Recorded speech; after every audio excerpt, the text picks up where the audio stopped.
Muy buenas tardes a todos. Hoy tenemos el enorme placer de estar con don Alberto Venegas Lynch. ¿Qué tal? Muy buenas tardes. ¿Qué tal? ¿Cómo estás, Jano? Un gran gusto de hablar contigo. Y completó 2 doctorados, es autor de 27 libros, nada menos, y es miembro de las Academias Nacionales de Ciencias Económicas y de Ciencias de Argentina. Y también contamos con don Antonio Escotado, exfuncionario. ¿Qué tal, Antonio? Hola, buenas tardes. Pues si les parece, vamos a empezar, vamos a tocar muchos temas, no es una entrevista al uso, va a ser más bien una charla. Lo que estábamos comentando justo antes de empezar a hablar, que era esa intención que tenía el gobierno español de eliminar el dinero en efectivo, que bueno, el Banco Central Europeo le ha dicho que de momento no está permitido, pero ya vamos viendo cómo esta nueva normalidad post-pandemia, aunque no haya acabado, pero bueno, se supone que vamos a recuperar, va un poco enfocada a eliminar por completo el dinero en efectivo y de esa forma fiscalizarnos por completo. ¿Qué pensáis vosotros de esta medida? Bueno, primero de todo quiero decir que esa presentación, Antonio, Me la ha pedido él. todo lo que la están escuchando se deben haber reído porque Antonio ha publicado una cantidad inmensa de libros y su triada sobre los enemigos del comercio Bárbara. tal vez haya sido uno de los puntales más extraordinarios de los tiempos modernos, ¿no? Pero quiero entrar al punto que señala Jano, y es de nuevo la manía del monopolio de la fuerza que llamamos gobierno de decidir qué es lo que hay que hacer, en este caso con la moneda.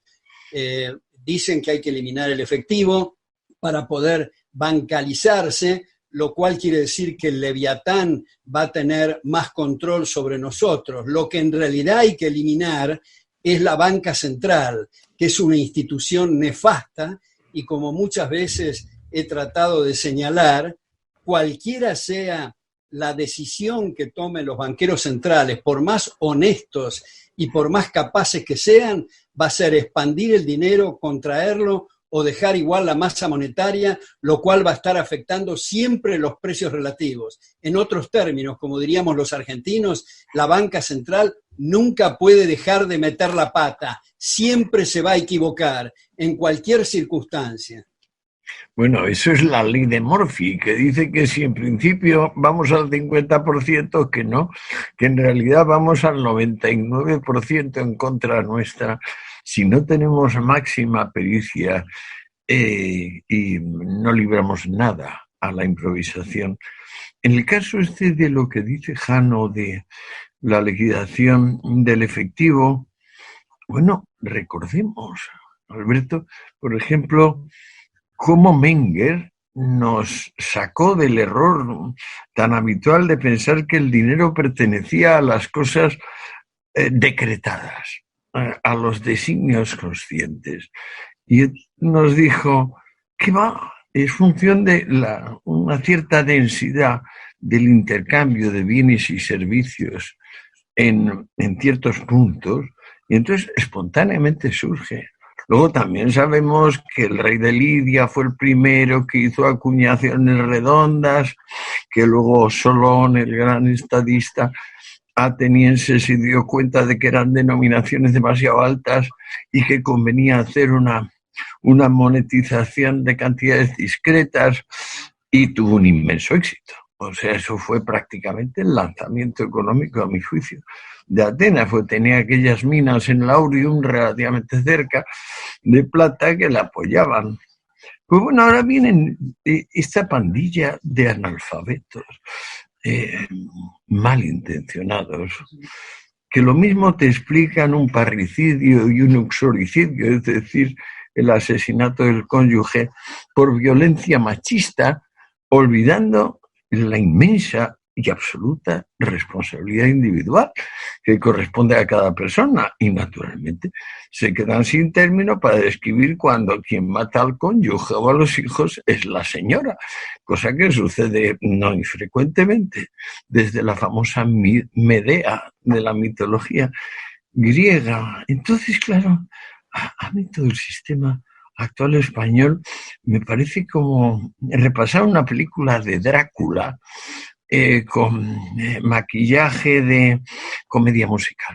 Bueno, fíjate que el punto que sacas, Antonio, de Karl Menger, Sí. me parece trascendental, porque Karl Menger dio en ese libro Principios de Economía Política, dio el puntapié inicial para mostrar que el dinero no se diferencia en estos contextos de otras mercancías que podemos elegir. Por eso cuando la gente pregunta, bueno, pero si dejamos liberado al mercado, a las relaciones interindividuales, ¿qué moneda se va a elegir?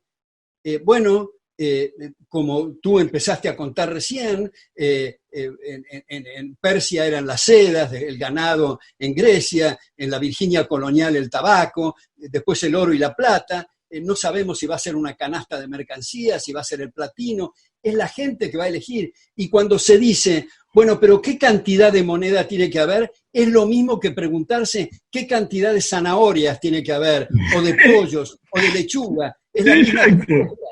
Entonces, yo creo que este premio Nobel en economía, que los dos, tú y yo, Antonio, admiramos tanto, Hayek, ha publicado en el año 76 este libro, a veces mal traducido en nuestra lengua, que se llama La privatización del dinero, The Denationalization of Money, donde señala, hemos tardado siglos y siglos para darnos cuenta del horror de unir la religión con el Estado, esperemos que no se tarden otros siglos para darnos cuenta que igual que el lobo feroz, tener el Banco Central es para explotarnos mejor.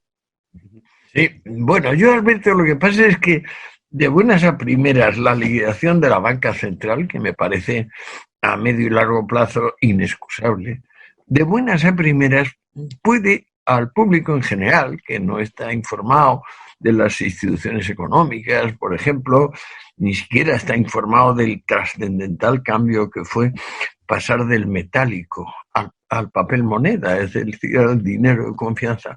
Si le decimos ahora de buenas a primeras a personas que no saben nada de nada en la materia, que el problema es la banca central, me temo que las desorientamos en buena medida al público en general. ¿A ti qué te parece?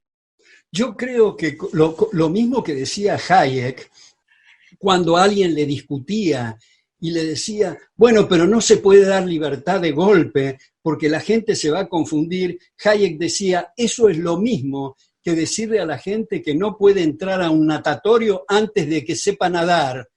Jamás en la vida va a nadar. Yo creo que a lo mejor, Antonio, me parece que subestimamos a la gente de que pueda arreglárselas y darse cuenta con mucho mayor rapidez de la que suponemos que los papeles pintados que tienen patrón aire no sirven para nada y que tradicionalmente el papel moneda era un recibo por mercancía depositada, oro, plata o lo que fuera. Así empezaron interés. Perdóname, ¿Perdón? Alberto, pagaba interés. La primera emisión aquella de 6 millones de libras pagó interés. Si no recuerdo mal, un 4 o un 6%. Y fue el primer lanzamiento, lo hizo el Banco de Inglaterra, pero acuérdate que los principales inversores eran banqueros holandeses que se habían mudado poco antes a Londres. Y hay el maravilloso ese libro de Inquiry into the Principles of Paper Money o algo así, que claro, pues es fascinante. No, Juan, estoy de acuerdo en que, por supuesto, para nadar hay que tirarse al agua. Eso completamente. Pero me refiero concretamente en esta conversación que estamos teniendo ahora, pensando en el público que tenemos ahora. Si tú les planteas hasta qué punto es anacrónica, y siempre lo fue, la banca central, pues entonces quizás, pues no sé, alguno se desengancha y puede decir, pues Alberto es de los del 100% de garantía bancaria y por tanto inmediatamente liquidación del crédito, fulminación del crédito inmediato y tal. Las posiciones de Rothbard que vienen de Mises, por cierto, menudo libro, el de la acción humana o el del crédito. Bueno, es que Mises es un genio, eso no se puede discutir. Pero Mises es anticomunista, Alberto. A mí me parece que ser anti algo ya debilita la posición. Coincidimos, Antonio, coincidimos. Somos los dos pro libertad, pro respeto de las autonomías individuales. Pero en ese sentido, mi conjetura, y es solo una conjetura, desde luego me puedo equivocar, en el caso argentino y tal vez de otros lados, si a la gente se le dice, oye, a partir de ahora puedes elegir tu activo monetario y tu dinero, el primer paso va a ser ir al dólar y abandonar los absurdos que tenemos como el peso argentino y otras monedas similares. Ahora, ¿cuál va a ser el otro paso? Los mismos banqueros van a usar su imaginación para atraerse a la gente y para vender ideas. Oye, este dinero está respaldado en diamantes o en platino o en plata, y así van a competir. Pero hoy no pueden ni siquiera pensar en eso porque está prohibido por el dueño y señor del sistema monetario, que es la banca central, que se ha establecido según las cartas orgánicas para preservar el poder adquisitivo del dinero, y ninguna banca central en la historia, no digo universal porque es un poco grande, pero de nuestro planeta, nunca ha preservado el poder adquisitivo de ninguna unidad monetaria. Entonces me parece que en este sentido la propuesta que ha abierto Hayek, y que ahora hay una bibliografía muy frondosa, especialmente en el mundo anglosajón, en esto, creo que hay que tomarla para el debate. Y en este sentido te agrego, Antonio, algo que tal vez coincidas, pero a mí me atrae mucho una expresión que es de la izquierda más radicalizada, del Mayo francés, un graffiti que, dicho sea de paso, en mi nuevo libro, que paso el aviso, que se va a llamar Maldita Coyuntura, para dejarnos de discutir coyunturas y ir al fondo del tema, este texto que tanto me atrae del graffiti francés dice: seamos realistas, pidamos lo imposible. Y de tanto pechar, empujar e ir al fondo de las cosas, son en verdad realistas porque están marcando las agendas.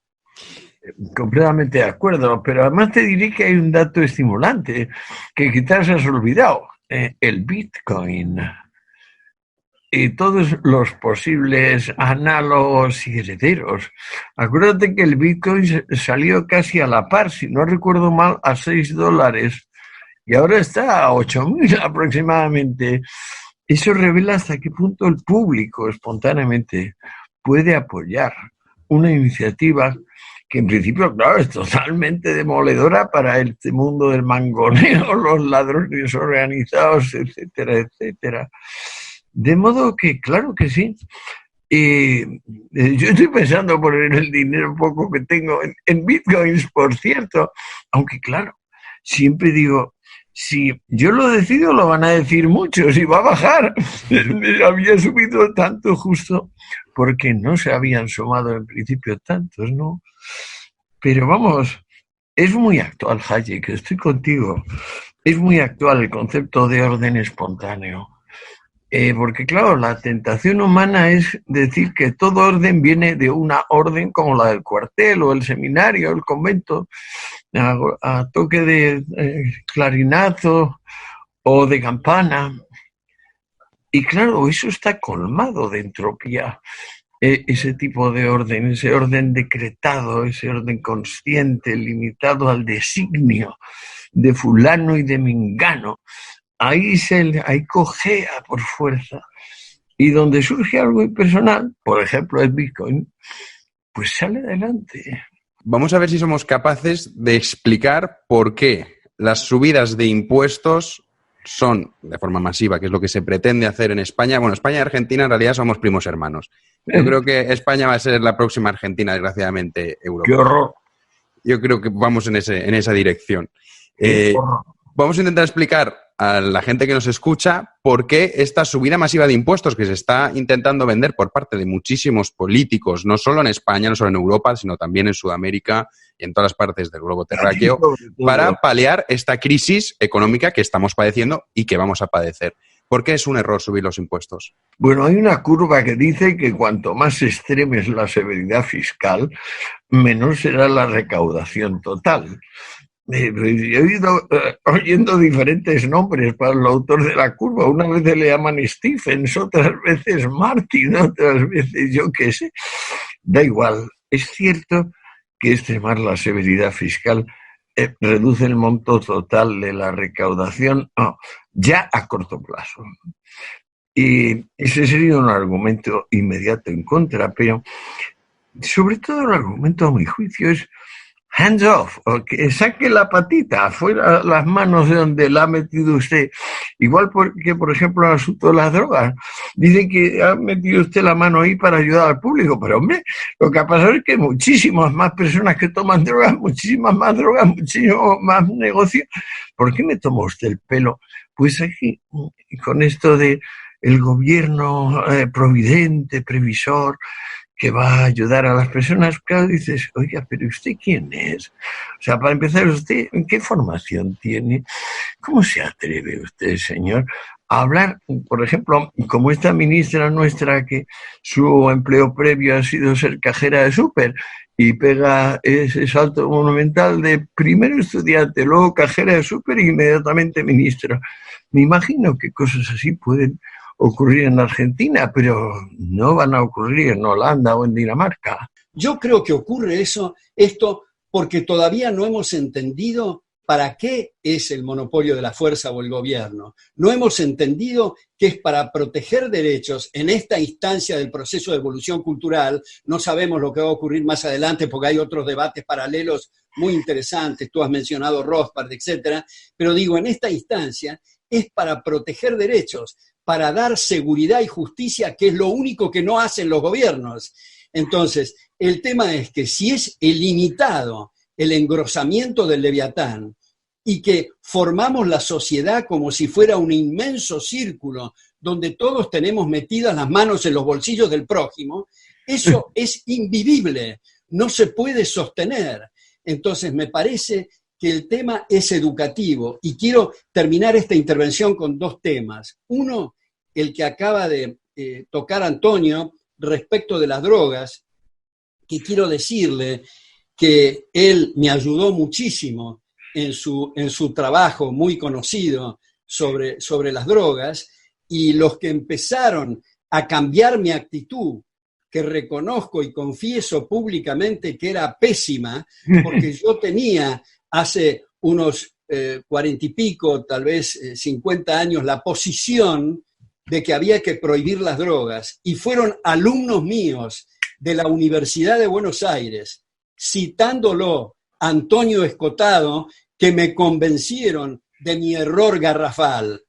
Ahora, habiendo dicho eso, le pregunto a Antonio, ¿no crees tú que nosotros los liberales deberíamos de hacer un examen de conciencia y una autocrítica en el sentido de, en vez de estar diciendo ¿por qué diablos la gente no entiende lo que estoy diciendo? Tal vez deberíamos de pensar, hablo en primera persona, tal vez yo debería de pensar, ¿por qué soy tan inepto para pasar el mensaje? Y como somos más benévolos con nosotros mismos que con el prójimo, así vamos a hacer mejor los deberes, así vamos a escribir mejor el próximo libro, el próximo ensayo, artículo o dar mejor la clase. Completamente de acuerdo, Alberto, completamente de acuerdo. Y bueno, como creemos, yo lo creo y tú lo crees, que vamos a ser capaces, tengamos el tiempo que tengamos. Pues claro, estamos básicamente felices. A mí me gustaría destacar que los filósofos son siempre hombres felices. Es decir, que desde que se despiertan hasta que se acuestan son felices. Sócrates, que era pequeñito, feo, sin recursos económicos, era tan entusiasta, su alegría desbordaba tanto que era casi tan fuerte como su ironía. Y lo mismo se puede decir de Spinoza o de Hegel. O sea, el saber está íntimamente ligado con el contento. Y el contento viene de que el destino humano es saber. Igual que la jirafa, lo que tiene su ventaja evolutiva es la longitud del cuello, nuestra ventaja evolutiva es el entendimiento. Y entonces el que no ejercite el entendimiento pues está traicionando a la especie. Y también, de paso, saboteando sus posibilidades de ser un ser alegre. Es decir, de emplear el tiempo de una forma no aburrida y productiva. sabiendo de cualquier cosa que no sea exactamente el yo y mi círculo íntimo de problemas. Entonces, transmitir a los demás, que es en lo que terminaba tu intervención, transmitir a los demás lo que nosotros hemos ido experimentando, sabiendo, es en parte en función de la franqueza, en parte en función de la precisión alcanzada por nuestro estudio, y finalmente yo diría que es necesario que nos eche una mano el que oye. Es decir, que haya una maduración efectiva del receptor del mensaje. Pero yo lo noto. Es decir, a mí los medios, por ejemplo, de mi país, me tenían silenciado de esa historia general de las drogas. De alguna manera, bueno, pues existía, seguía escribiendo libros, pero no existía.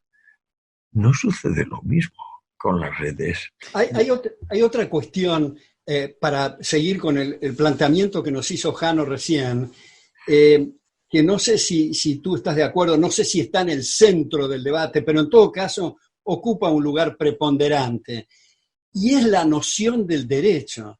Si yo tengo, y esto no te lo digo a ti porque no te estoy diciendo ninguna cosa nueva, lo digo para lo que eventualmente puedan oír. No, es fundamental lo que dices. Claro, es que esta gente... Grabación, Perdón, para los que puedan oír esta grabación, digo, si yo gano 1.000 en el mercado, hay la obligación universal de respetarme los 1.000.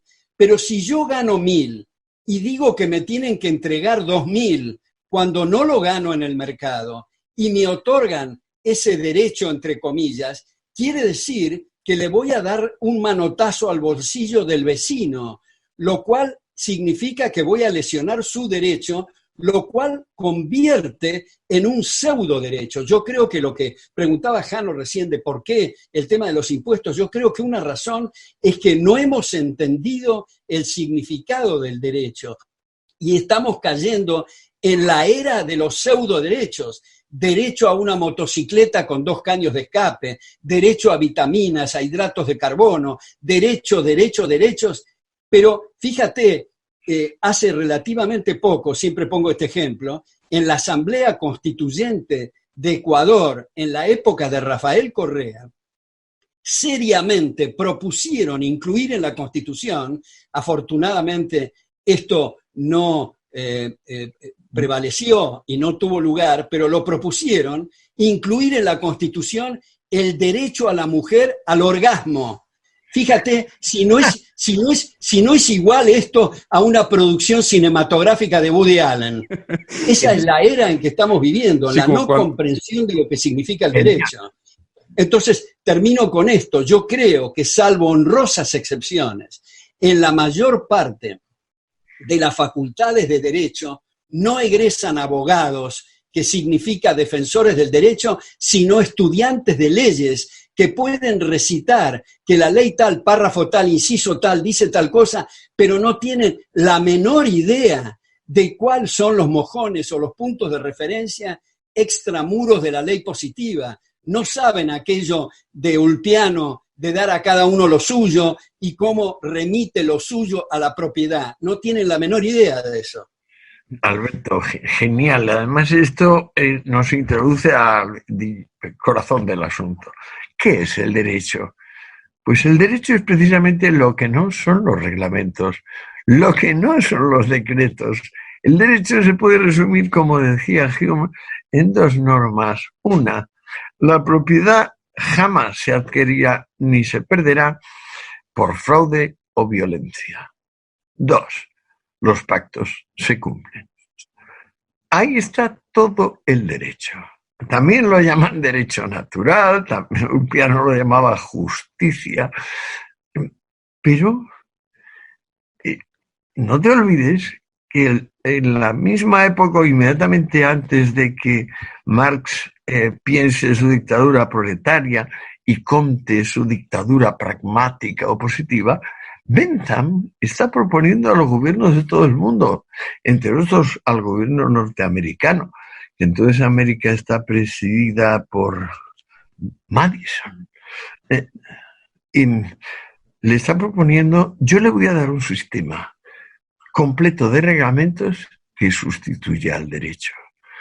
que hace que sea inevitable la jurisprudencia, que evite la suposición de que hay algo previo a lo que ahora mismo yo mando. ¿Te das cuenta de qué barbaridad es todo esto? Pues bueno, estos tres que he mencionado, el señor Bentham, el señor Comte, el señor Marx, todos se declaran darwinistas, es decir, evolucionistas. Pero los tres consideran que la evolución hasta ellos. A partir de ellos ya no hay que dejar que haya evolución. Es decir, no vamos a seguir permitiendo que pequeñas ventajas individuales acaben condicionando el universo. No. A partir de ellos ya se acabó la evolución y viene la dictadura de lo más eficaz. Y claro, lo más eficaz aquí es que no haya derecho, que haya reglamentos. Bueno, hay que luchar a muerte contra esto. Ahora, ya que lo has mencionado a Marx, quisiera sacarme una duda, que nada mejor que disiparla contigo, Antonio, y es la siguiente. He visto que hay algunos autores que a través del tiempo tienen la siguiente conjetura sobre la honestidad intelectual de Marx, y es esto. A partir de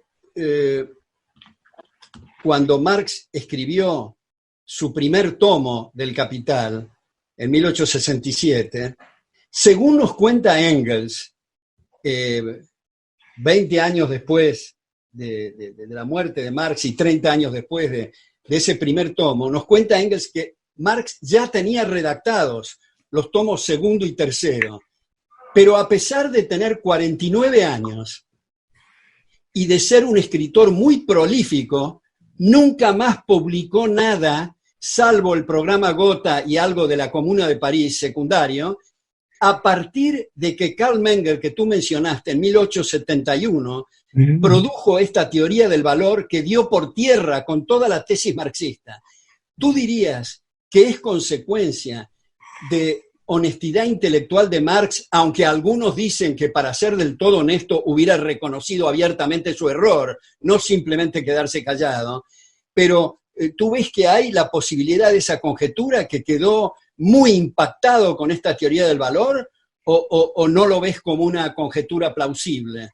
No, lo veo exactamente como lo dices tú. Es decir, fue quizá el único acto de honestidad intelectual que hizo en su vida, porque él acostumbraba decir que Gladstone había dicho eso cuando había dicho otra cosa, que Adam Smith había escrito eso cuando había escrito otra cosa. Él no respetaba nada.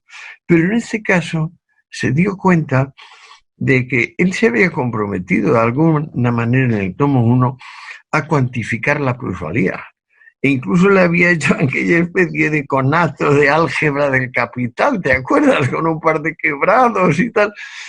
Y yo en mi tomo 2 de los enemigos, claro, intento entrar un poquito más en detalle de eso y digo, no, pues es que aquí lo que no hay asomo de que sea una magnitud discreta.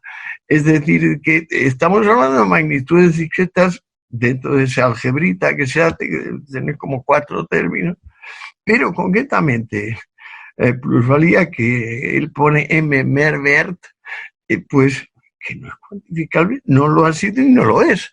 De modo que él se dio cuenta, o bien leyendo a Menger, o bien leyendo a Walras, o bien leyendo a este inglés, el que hizo el libro. Exacto.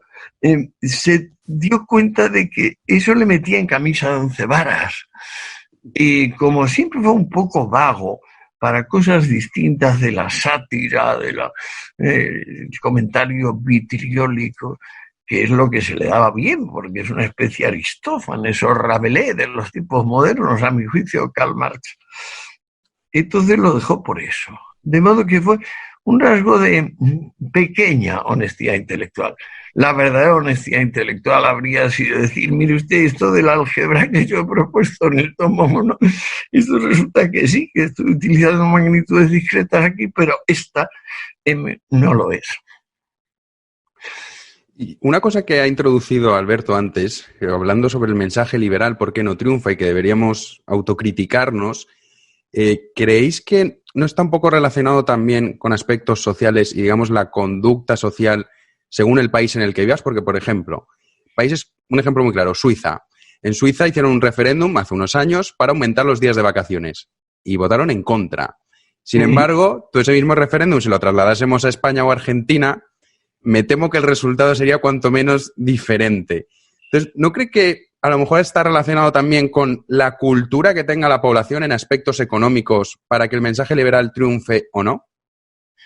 Definitivamente, definitivamente, pero otra vez creo que en lugar de proceder como perros histéricos moviéndonos en círculos para mordernos la cola con temas coyunturales, debatiendo largamente si el costo de la vida aumentó el 3.2 o el 3.6 o ese tipo de cosas, me parece que temas como los que hemos tocado con Antonio esta noche, temas de fondo que corren el eje del debate, que abren horizontes, me parece que van a ser decisivos para la cultura, porque estoy seguro que Antonio tiene la misma experiencia. Es extraordinario cuando uno tiene la oportunidad de estar un semestre o un año frente a alumnos o alumnas que nos digan, esto me cambió la vida, me hizo ver otro horizonte.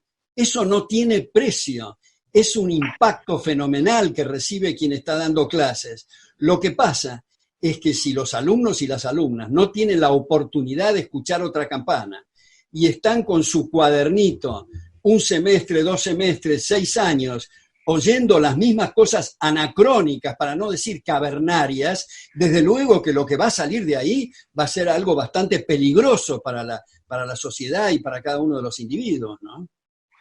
Bueno, yo creo que además, uno, hay que tomar en cuenta que Suiza es un maravilloso pionero, porque siendo una gente salvaje, Julio César, por ejemplo, dice, la única ventaja de estos enanitos, porque ellos, los helvéticos, eran la única tribu germánica bajita, según César, es que nunca dan la espalda. Y es mucho más difícil matar a un hombre de frente que cuando te da la espalda. Comentario de la Guerra de las Galias de César. Pues bueno, resulta que los helvéticos desde 1200 y pico tienen el juramento aquel donde ya está in nuce, en germen, la democracia, donde ya dicen no vamos a pagar protección. Porque es que la base de esto es te vendo protección, el tema gangsteril, que bueno, nos reímos en el caso de Capone, pero que es exactamente igual con Carlomagno, es decir, aquí no hay variante. El pacto este de dar al Estado el monopolio de la violencia depende de que el Estado sea efectivamente un ser impersonal, mutable y que refleje el parecer de las gentes, de la mayoría de las gentes. En el momento en que esto no se observe, ya no tenemos por qué obedecer al Estado como titular, único titular de la violencia legítima. Pues bueno, Suiza es un ejemplo maravilloso, pero yo me tiré un año de sabático en Tailandia y comprobé que, por ejemplo, el determinismo este sencillo que te dice, bueno, es que ahí donde puedes vivir simplemente recogiendo cocos y de las frutas y con una redecita al pescado, pues claro, no hay estímulo. ¿Y qué pasa con Singapur? Singapur era una ciénaga mortífera donde reinaba la malaria como en ningún punto de toda Asia. Y ahí está, con la 4ª, 5ª renta per cápita del mundo. Sigue siendo bárbaro en muchos aspectos Singapur, por ejemplo, en materia de drogas, en materia de sexo, pero a pesar de todo, demuestra que el espíritu no depende de condiciones ambientales y, sin embargo, sí depende de tradición. Allí donde tienes 9 siglos de democracia, como en Suiza, aunque acabes de venir, o vamos, lleves 10 años y vengas de Etiopía, de alguna manera se te contagia. Y entonces cuando dicen aumentar las vacaciones, dicen no. Igual que dicen no a la renta básica, que fue un 74% del censo el que dijo no a la renta básica. Y sin embargo, Suiza es el único país lo bastante próspero como para poder permitírsela, sin que sea inmediatamente una ruina para el vecino. Fíjate que me gustaría tomar lo que preguntó Jano de Suiza con lo que tú acabas de decir, Antonio, de la democracia.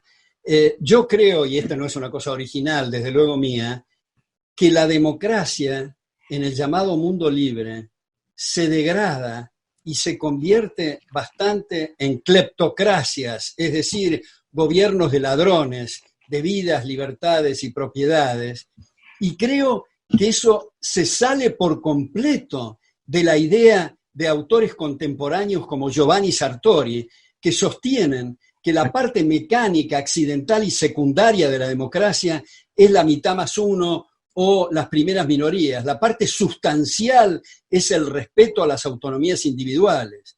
Entonces creo que en lugar de estar esperando los distintos ciudadanos de los distintos países a ver cómo serán los resultados de las próximas elecciones, tenemos que pensar en nuevos límites al Leviatán para que dentro de algunos años no corramos el riesgo de convertir al planeta Tierra en un enorme gulag en nombre de la democracia. Hay un autor argentino, un constitucionalista, que se llama Juan González Calderón, que él dice que los demócratas de los números ni siquiera de números entienden, porque se basan en estas ecuaciones: 50% más 1% igual al 100%, 50% menos el 1% igual al 0%. Las dos ecuaciones son falsas. Entonces, yo a veces propongo, y cuando propongo lo que voy a decir es solamente para hacer trabajar las neuronas y la imaginación, y no necesariamente para decir esto que voy a proponer, pero para pensar en nuevos límites, y es tomar un pasaje de Montesquieu, del espíritu de las leyes, que ha sido muy poco explorado y que dice más o menos textualmente: está en la índole de la democracia elegir al gobernante por sorteo. Entonces la audiencia, cuando digo eso, me dice: pero ¿cómo? Este individuo debe tener una falla cerebral de envergadura, ¿cómo puede proponer el sorteo? ¿Quiere decir que cualquiera puede gobernar? Exactamente, cualquiera puede gobernar, porque como dice Karl Popper, lo importante son las instituciones y no las personas. Es irrelevante si es Pedro o Juan. ¿Cuál va a ser el incentivo si se establece un sistema así? La gente va a correr y decir: bueno, entonces tengo que proteger mi vida, mi libertad y mi propiedad. Y eso es exactamente lo que se necesita, tener instituciones fuertes, como dice Popper en La sociedad abierta y sus enemigos, y abro comillas porque es textual, para que el gobierno haga el menor daño posible. Sí, eso también lo explicaba muy bien Robinson y Acemoglu en su libro ¿Por qué fracasan los países?, que es verdaderamente el desarrollo, son las instituciones. No que un país sea rico te permite que sea un país desarrollado. Bueno, desgraciadamente, Alberto, conoces muy bien Argentina, eres argentino, vives allí. Un país rico que a principios de, finales del 19, principios del 20, era los países más ricos del mundo y que hoy en día se encuentran en la más absoluta miseria. ¿Cómo es posible revertir esa situación? ¿O tú crees que casos como el argentino no tienen salida? ¿Es un círculo vicioso del cual es muy difícil salir? Bueno, en este sentido voy a poner una dosis de un gran optimismo. Y es que en la Argentina hay fundaciones en Tucumán, en Rosario, en Mendoza, en Córdoba, en Corrientes, en Buenos Aires, que son instituciones extraordinarias, que hay chicos y chicas, jóvenes de un valor notable, con tesis doctorales brillantes, que hacen esfuerzos muy extraordinarios. Yo creo que en eso debemos de descansar en el optimismo, porque hay esa oleada de gente joven. Oleada tal vez sea una expresión muy exagerada, porque la oleada es de los populismos y los nacionalismos, las xenofobias y las izquierdas, pero son primeros pasos. Y como digo, la gente es susceptible y muy hospitalaria a razonamientos de este tipo que estamos haciendo. Yo creo que eso no es solo el caso de la Argentina. Hay en muchos otros países también instituciones, algunos débiles, otros no tan débiles, pero que están haciendo estos esfuerzos, que están abriendo caminos, y me parece que tenemos que confiar en esa batalla de las ideas. Completamente de acuerdo. La mención al sorteo es muy feliz porque, bueno, ya sin duda lo sabes, que se empleó bastante en Atenas, el sistema de sorteo. También es del todo oportuno recordar que la democracia no fue nada estatuido tampoco por decreto, sino el resultado de que prosperasen la pericia a la hora de hacer aceites con grados muy bajos de acidez, una forja combinada, el arte de, digamos, de fundir metales con el arte del dibujo y del diseño, que les permitió hacer armaduras exportables al mundo entero, empezando por el yelmo corintio, y luego una alfarería de calidad excepcional que sedujo a todo el Mediterráneo. O sea, estos tres grupos de gentes, los olivareros, los alfareros y los herreros griegos, llegaron a tener tal éxito que el volumen demográfico alcanzado por ellos empezó a asemejarse al volumen de la plebe. Y en ese mismo instante, pues claro, deliberaron, podemos aliarnos con la plebe, que si no se va a aliar con los jerarcas, con los aristócratas, como por ejemplo Alemania en tiempos de Bismarck, que te acercas el superpoder de terratenientes a el proletario más proletario. Y entonces la democracia ateniense es el pacto que hace una clase media emergente, a mi juicio, como no se había visto, por lo menos en ese área, yo me atrevería a decir que en el mundo entero. Es decir, los primeros profesionales. Porque trabajadores, laborers, como dicen los ingleses, ha habido siempre, pero profesionales, a la hora de hacer aceite, a la hora de hacer yelmos, a la hora de hacer vasijas, no. Y yo lo veo esto muy ligado con lo que nos queda de Solón, lo que nos queda de Hesíodo. Son, a mi juicio, dos de los hombres más sabios que ha tenido la historia universal, cuya obsesión es, por Dios, que siga siendo honrado y cada vez más el trabajo independiente del hombre con amor propio. El hombre con amor propio que trabaje tiene tanto o mucho más mérito que el guerrero, que el pontífice, que el rey. Esta es la parte de la sociedad que nos interesa que crezca, porque al estar en medio está cubierto de los extremos, porque evidentemente no se puede negar que si uno pertenece al extremo de la pobreza, parte de la abyección, de la degradación que corresponde al no tener, pues se contagia el alma. Y no solo eres pobre material, eres pobre espiritual. Igual pasa con el amo, la aristócrata. En principio es muy noble ser el primero y haber llegado ahí desafiando al otro y diciendo, si tú no pliegas, luchamos a muerte. Sí, pero luego la molicie, la pereza, el hecho mismo de tener a otro trabajando para ti, te debilita y acaba prevaleciendo. Claro, porque eso que decimos del sorteo también fue aplicado en distintas áreas, instancias gubernamentales en la República de Florencia y en la República de Venecia. Ahora, sin necesidad de ir al sorteo en el Ejecutivo, hay otras propuestas que son interesantes. Por ejemplo, este jurista Bruno Leoni sugiere muy enfáticamente que en el Poder Judicial se abra por completo la posibilidad de arbitrajes privados, sin ninguna condición de ninguna naturaleza, a los efectos de abrir el proceso del common law inglés y del common law en la República Romana antes del Imperio, de tomar el derecho como un proceso de descubrimiento y no de ingeniería social y de diseño. Y por otra parte, últimamente se han hecho propuestas para imitar en el poder legislativo lo que ocurre en algunos estados en Estados Unidos, como Texas, Nevada, South Dakota, en fin, donde el legislador es part-time, es tiempo parcial.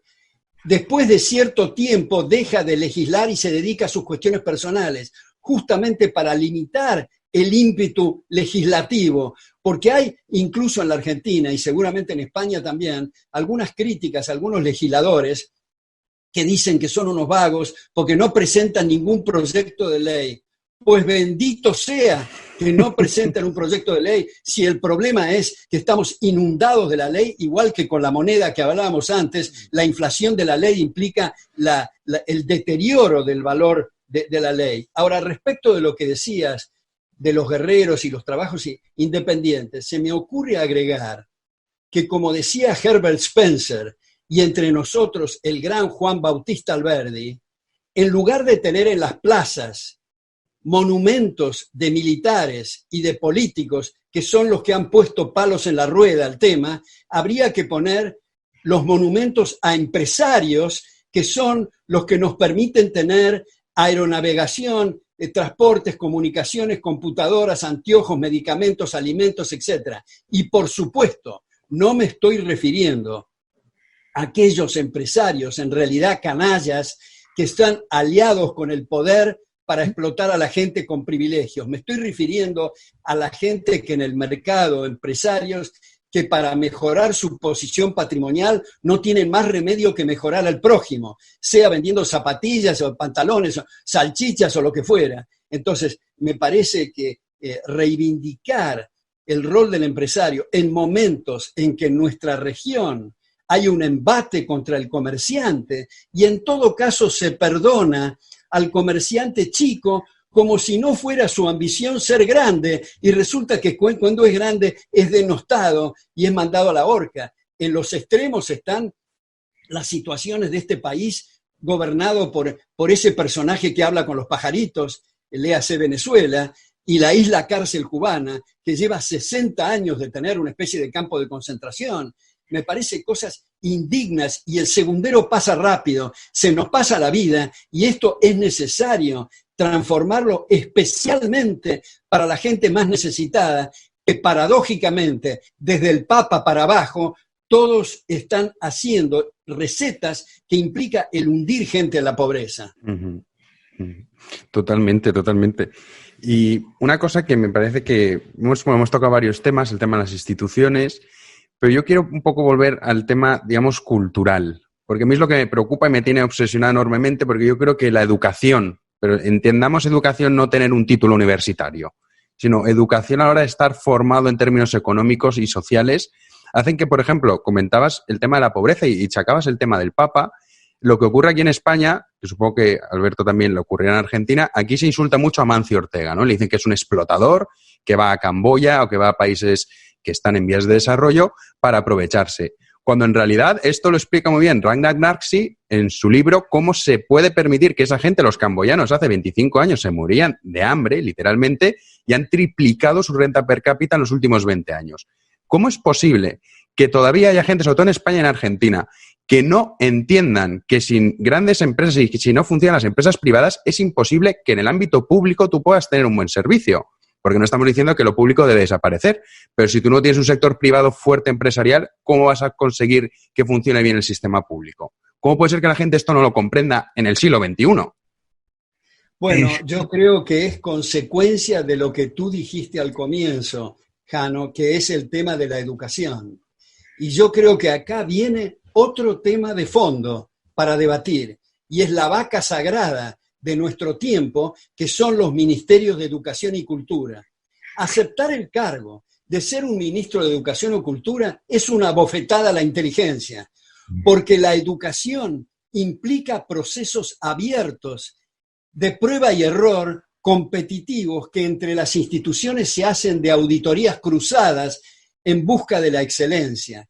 Y si hay que reconocer o acreditar determinados títulos, pues que se haga como originalmente academias e instituciones privadas que también en auditorías cruzadas se controlan entre sí.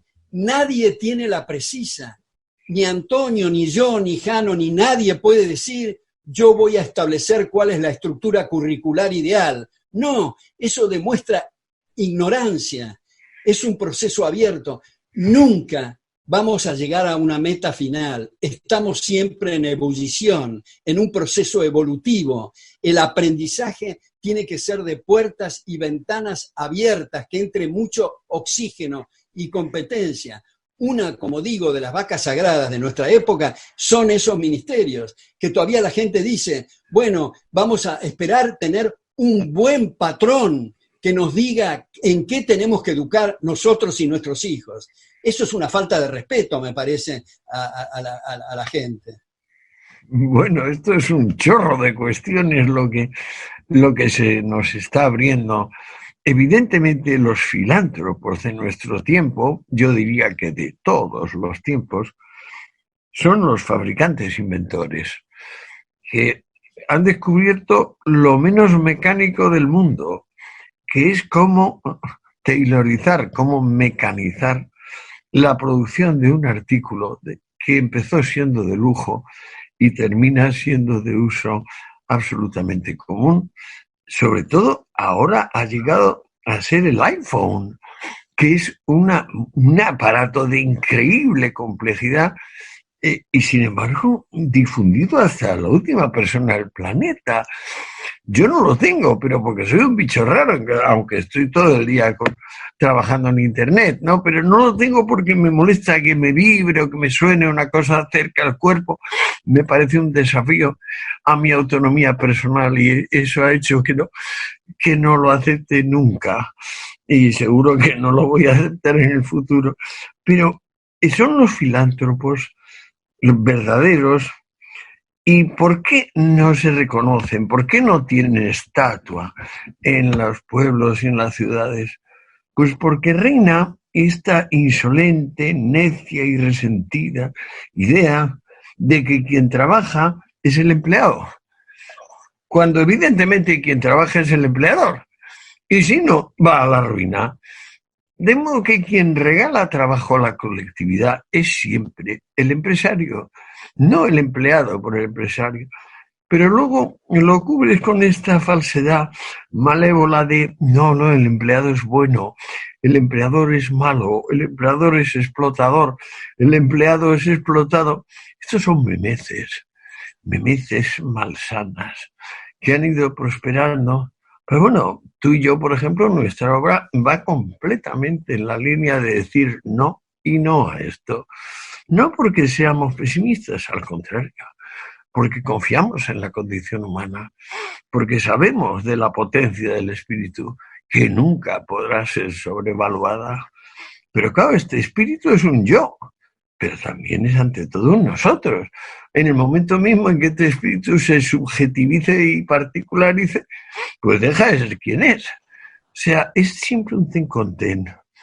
El hombre libre, el investigador, tiene que tomar en cuenta que su trabajo no es nada y al mismo tiempo es el ladrillo sobre el que se construye el cosmos verdadero, que es el flujo de conciencia.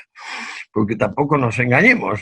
O sea, todo lo que tenemos de realidad es el flujo subjetivo de cada conciencia. Sí, yo celebro, Antonio, que yo no soy el único bicho raro, somos dos que no usamos el iPhone. ¡Qué maravilla! Yo soy muy criticado por mis alumnos, por mis amigos y por mi familia, incluso de no usar esos aparatos. No los uso. Tampoco estoy en Facebook, a pesar de que aparezco como una cosa que dice que no es oficial, porque francamente no quiero aparecer en cualquier momento desnudo bañándome, quiero preservar mi intimidad. Apenas he logrado entrar en Twitter, que te confieso que estoy muy entretenido con los debates en Twitter, que le tenía cierta alergia y ahora estoy en eso. Pero tomo lo que tú dices, que incluso la gente menos sospechada y de mejor buena voluntad habla de la clase trabajadora. Esa expresión implica adherir de facto a la teoría de la explotación marxista. Sí. Porque como tú dices, como si el empresario no fuera un trabajador. Todos los que trabajan son trabajadores, es una tautología, una redundancia bastante grotesca, por cierto. Y también en este contexto yo agrego que te confieso, Antonio, que a mí la expresión clase media, clase alta, clase baja, no me resulta, porque eso tiene una genealogía otra vez de Marx, que tenía razón en lo que decía, aunque partía de una premisa equivocada.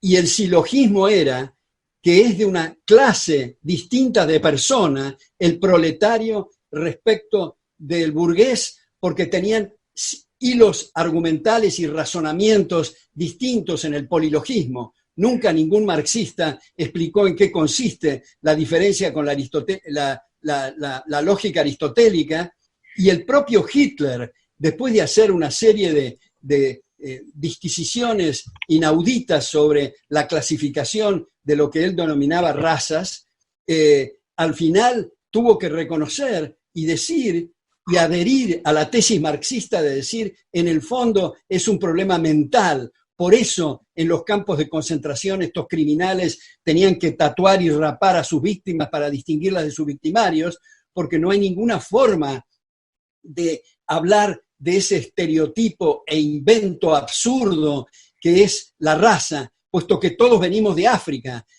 A mí me causa gracia cuando en Estados Unidos los de piel oscura se dicen algunos afroamericanos. Bueno, yo soy afroargentino, que todos venimos de África. El color de la piel y los rasgos físicos son una consecuencia de haber estado ubicados en distintos lugares geográficos.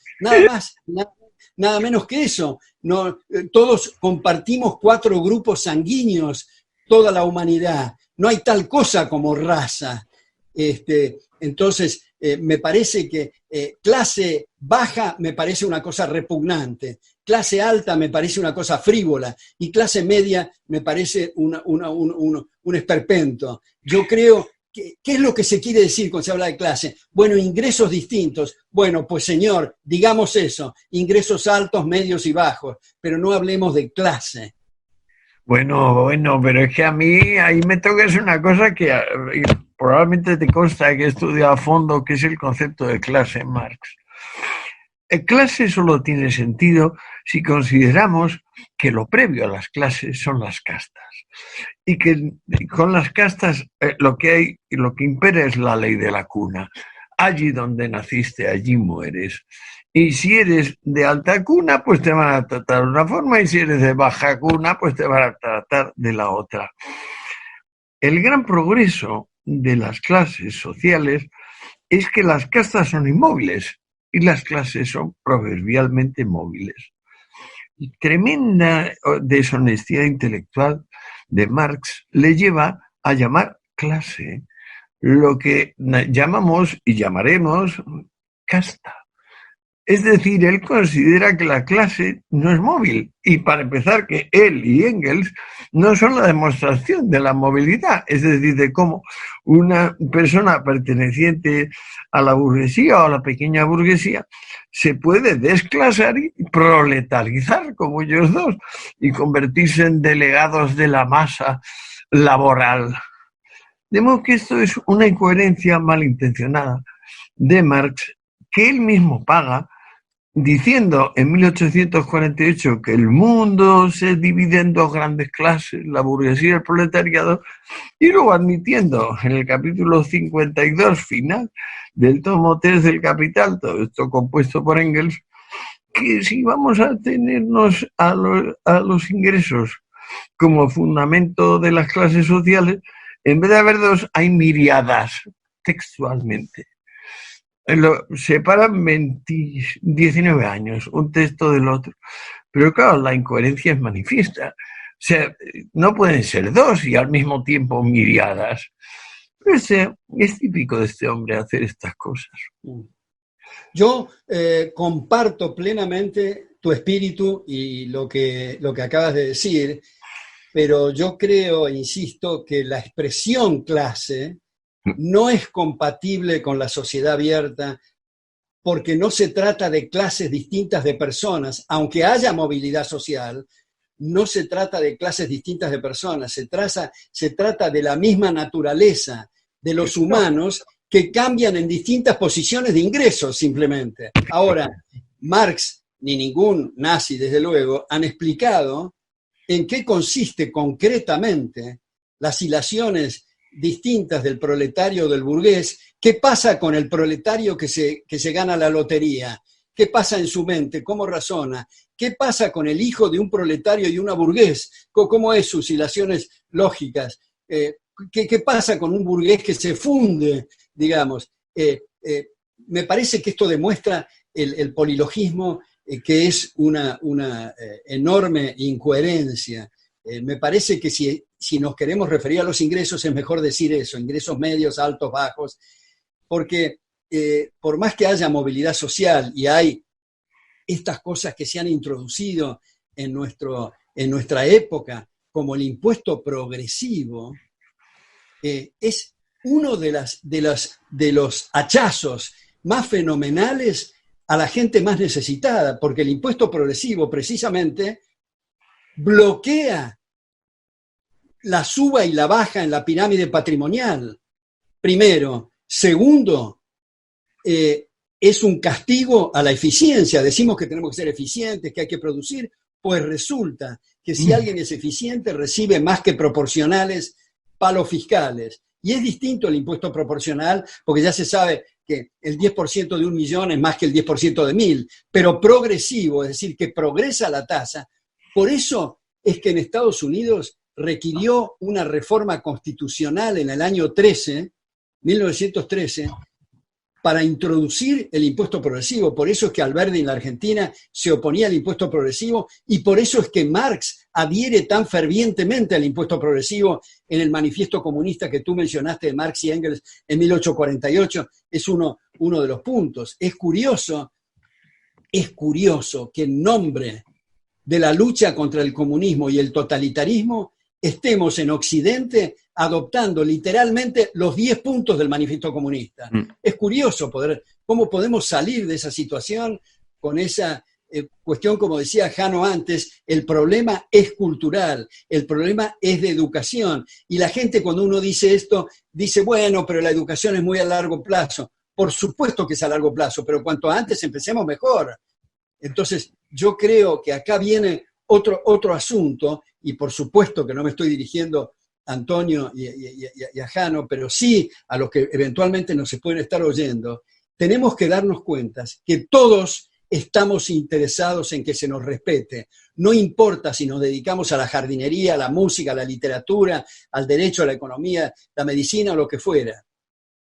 Por lo tanto, todos tenemos, cada uno, y digo cada uno, como les dije a ustedes en un mail, siguiendo a Borges decía que cada uno es una realidad, mientras que todos es una abstracción. Así que todos, cada uno, quiero decir, tenemos que dedicarnos a contribuir a que se nos respete, poner nuestro granito de arena. Literalmente a la noche, antes de acostarnos, tenemos que preguntar, ¿qué hice hoy para que se me respete? Si la respuesta es nada, estas son las consecuencias, lo que estamos viviendo. Cierto, cierto. Ahora, cuando hablamos de clases, es con la rémora de Marx. O sea, serían mucho más adecuados otros términos, porque la esencia del fenómeno es que una sociedad coagulada o inmóvil se moviliza y entonces empieza la suerte y el mérito a tener resultados, cuando antes los tenía, pero sistemáticamente eran recortados y la persona que de orden inferior, que por alguna circunstancia parecía que llegaba al orden superior, era ejecutada y punto, y no hay problema. Y así pasó más de medio milenio.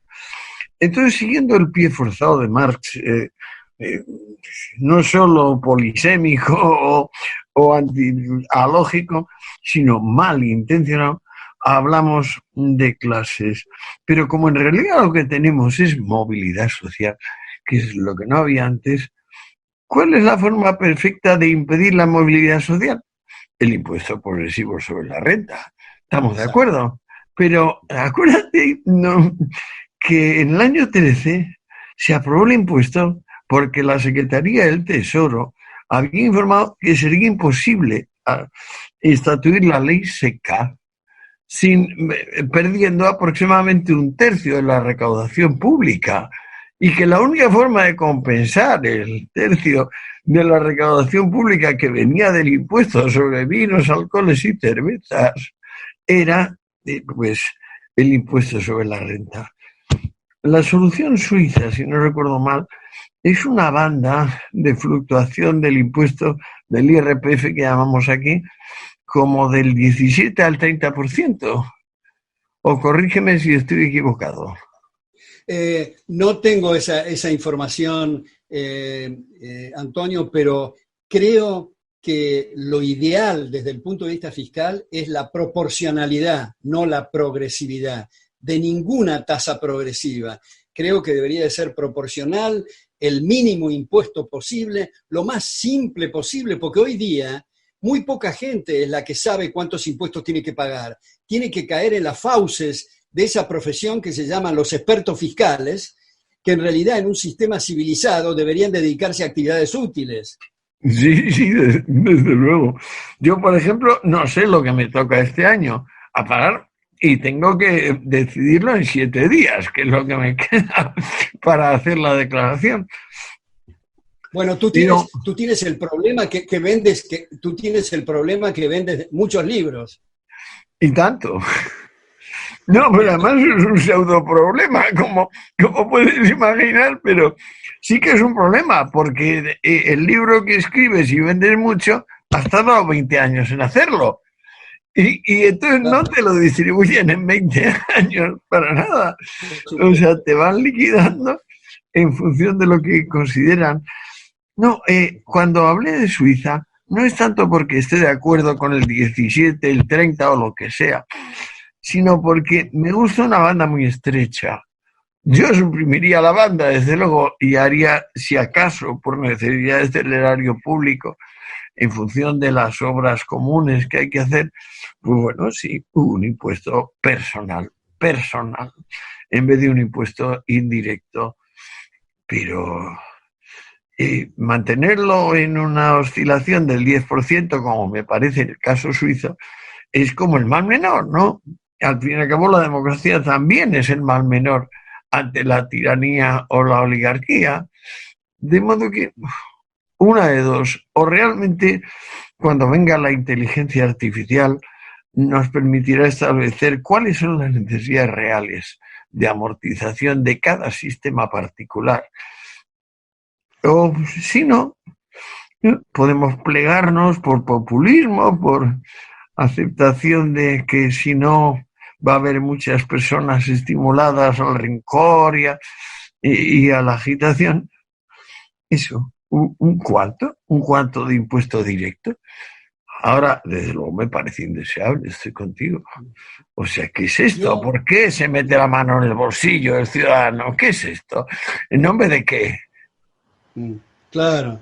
Yo creo, Jano, bueno, ahora ya hace 1 hora y cuarto creo que estamos, tal vez no tengamos mucho más tiempo, pero acá tocó un punto, Antonio, que daría para otra conversación tan amistosa y agradable como la que hemos tenido hoy, sobre eso que yo considero que es una contradicción en los términos, que es inteligencia artificial.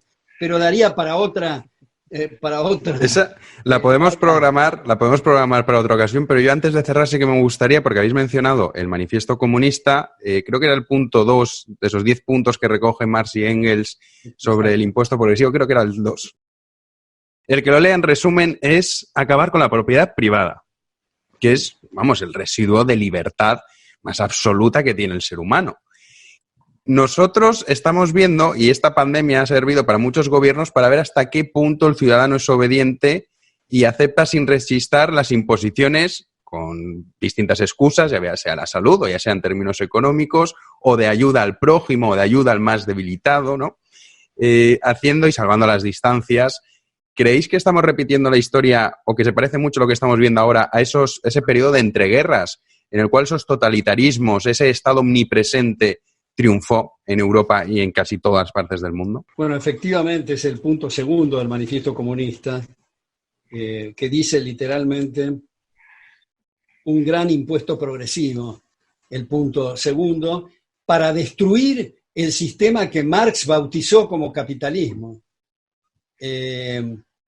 Y sin embargo, muchos de las llamadas sociedad abierta o de Occidente lo adoptan como una conquista social o como algo sumamente atractivo. otra de las características que tiene el impuesto progresivo es que altera las posiciones patrimoniales relativas. O sea, cuando tú y yo vamos al supermercado, compramos más del bien A, menos del B, del C, estamos estableciendo posiciones patrimoniales relativas. Pues cuando salimos del supermercado, el gobierno nos dice, vamos a redistribuir ingresos, establecer un impuesto progresivo, lo cual quiere decir contradecir todo lo que votamos hace 5 minutos en el supermercado. ¿Y qué importa votar en un sentido distinto? Importa que los recursos son escasos, que no crecen en los árboles, que no hay de todos para todos todo el tiempo, y por lo tanto despilfarro y derroche implica consumo de capital, y consumo de capital implica baja de salarios en términos reales. O sea, para hacerla corta, es igual el impuesto progresivo a pobreza. Entonces, está bien que Marx lo proponga porque quería destruir el sistema capitalista, pero lo curioso es que muchos que se dicen partidarios de la sociedad libre están enfatizando en este asunto de la progresividad, ¿no?